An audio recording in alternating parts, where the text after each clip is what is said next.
हिमांशी चौधरी स्वागत करती हूं आपका मैं भी भारत के वीकली आदिवासी बुलेटिन में। नजर डाल लेते हैं इस सप्ताह की खास खबरों पर। आज के बुलेटिन में देश के सबसे सैन्य संवेदनशील इलाके बस्तर के अलावा गढ़चिरौली से भी खबर होगी, फिर बात होगी त्रिपुरा और झारखंड की भी। तो चलिए बिना देरी के शुरू करते हैं आज का बुलेटिन।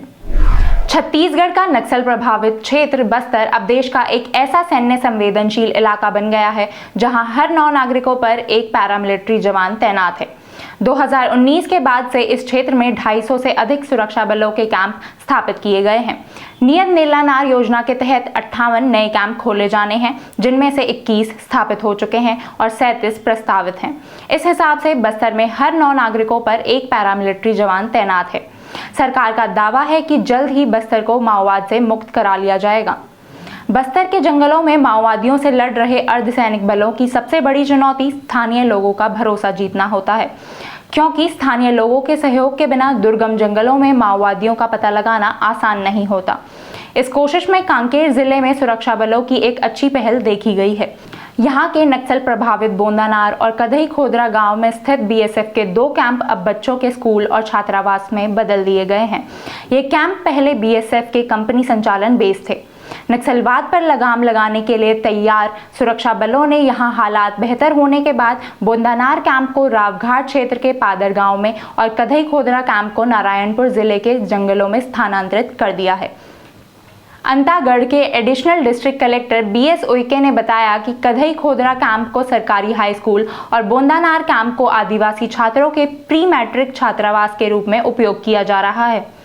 कांकेर क्षेत्र के जो सुदूर अंचल क्षेत्र है, जहाँ पे नक्सली गतिविधियों का शिकार हुआ करते थे, वहाँ पे शांति और अमल प्रस्तापित हो जा रहा है। लगातार जो जहाँ पे स्थिति सामान्य हो रही है, वहाँ के कैंप्स को हटा के माड़ क्षेत्र के अंदरूनी क्षेत्र में अब कैंप्स आगे बढ़ रहे हैं। इसमें जो हमारे पूर्व कैंप्स थे, जैसे कढ़ाई कोदरा बोदानार, जो 2023 में शिफ्ट हो गए थे, वो भी, और 2024 में जो हमारा बैसाखनार का कैंप था वो भी, इन सभी जगहों पे हमारे छात्रावास प्रारंभ किए गए हैं। बहुत हर्ष का विषय है कि जो हमारे कैंप्स बनते हैं उसमें सभी इंफ्रास्ट्रक्चर व्यवस्थाएं, खासतौर पे वॉशरूम टॉयलेट्स की व्यवस्था हो, खेलकूद की व्यवस्था हो, वो सभी अच्छे तैयार रहती है। ये सभी जो इंफ्रास्ट्रक्चर है जो सरकार द्वारा बनाया गया रहता है, वो हमारे जो आश्रम छात्रावास बच्चे हैं वो लगातार इस्तेमाल कर रहे हैं। वो वहाँ पे उनमें पढ़ाई के साथ साथ खेलकूद में भी रुचि ले रहे हैं। भविष्य में भी जो हमारे अभी के शांति जहाँ बनी है, वहाँ के जो जो हमारे कैंप्स है वो अंदरूनी क्षेत्र में चले जाएंगे। तो इस जगह के जो हमारे कैंप्स खाली हो जाएंगे, वहाँ पे भी भविष्य में इसी तरह छात्रावास स्थापित किए जाएंगे। छत्तीसगढ़ के जंगलों के बाद अब एक खबर महाराष्ट्र के जंगलों से ले लेते हैं। महाराष्ट्र के गढ़चिरौली जिले में बुखार का इलाज कराने डॉक्टर की बजाय पुजारी के पास गए 2 भाइयों की कुछ ही घंटों में मौत हो गई। परिजन बच्चों को लेकर अस्पताल पहुंचते इससे पहले ही दोनों की मौत हो चुकी थी। यह भी बताया जा रहा है कि उन्हें समय पर एम्बुलेंस नहीं मिली। इसके बाद माता पिता ने दोनों बच्चों को कंधे पर रखकर 15 किलोमीटर का रास्ता तय किया और अपने घर तक पहुंचे। यह घटना बुधवार को अहेरी तालुका के पत्ती गांव की बताई गई है। अंधविश्वास, इलाज में देरी और उचित स्वास्थ्य सेवाओं की कमी के कारण 2 बच्चों की जान चली गई। जिला स्वास्थ्य अधिकारी ने घटना की जांच का आश्वासन दिया है, लेकिन यह घटना कई तरह के सवाल सामने रखती है। इस मामले में स्थानीय प्रशासन अंधविश्वास के लिए आदिवासियों को ही दोष देकर अपना पल्ला नहीं झाड़ सकता है। और अब खबर आ रही है कि ओडिशा में भी पेसा कानून को लागू करने की तैयारी चल रही है। जी हां, वह कानून जो संसद में साल 1996 में पास हुआ था। ओडिशा सरकार के पंचायती राज मंत्री रवि नारायण नाइक ने मंगलवार को विधानसभा को बताया कि उनकी सरकार पेसा अधिनियम 1996 को लागू करने के लिए तैयार है। उन्होंने पिछली सरकार पर कटाक्ष करते हुए बताया कि कैसे बीजेडी शासन में कोरोना काल में सरपंच को कलेक्टर की शक्ति दी गई और बाद में वापस ले ली गई। उन्होंने मोहन मांझी सरकार को जनता की सरकार बताया और कहा कि सरकार जल्द ही पेसा अधिनियम को लागू करने की योजना बना रही है, जिससे आदिवासी पंचायतों को अधिक अधिकार मिलेंगे। और उड़ीसा के बाद रुख करते हैं पूर्वोत्तर राज्य त्रिपुरा का। पिछले बुधवार यानी 4 सितंबर को केंद्र सरकार और त्रिपुरा सरकार ने राज्य के 2 उग्रवादी संगठनों national liberation front of Tripura और ऑल त्रिपुरा टाइगर फोर्स के साथ शांति समझौता किया। केंद्रीय गृह मंत्री अमित शाह, त्रिपुरा के मुख्यमंत्री माणिक साहा और दोनों संगठनों ने इस त्रिपक्षीय समझौते पर हस्ताक्षर किए। इस समझौते का उद्देश्य पूर्वोत्तर राज्य में उग्रवाद को समाप्त करना है। पिछले कई दशकों से ये दोनों संगठन त्रिपुरा को अलग देश बनाने के लिए सशस्त्र संघर्ष में शामिल थे। इस समझौते के तहत NLFT और ATTF के 328 से अधिक सदस्य हिंसा का रास्ता छोड़कर मुख्यधारा में लौट जाएंगे। इन सदस्यों को अपने परिवारों के साथ सामान्य जीवन बिताने का अवसर मिलेगा।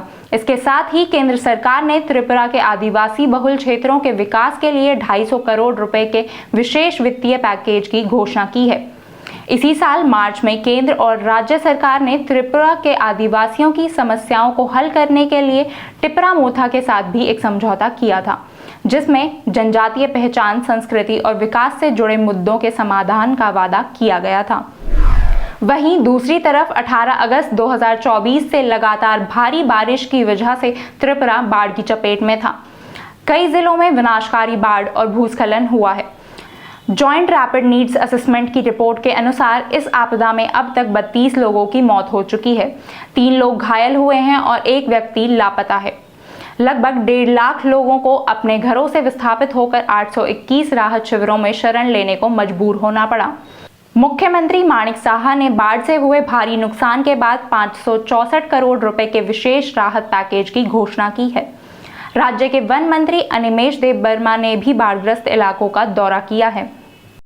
साउथ त्रिपुरा में पोआंगबारी RD ब्लॉक में 3 जगह में हम दौरा किया है आज। टिपरा मोथा के 7 MLAs और मैं खुद हूँ यहाँ।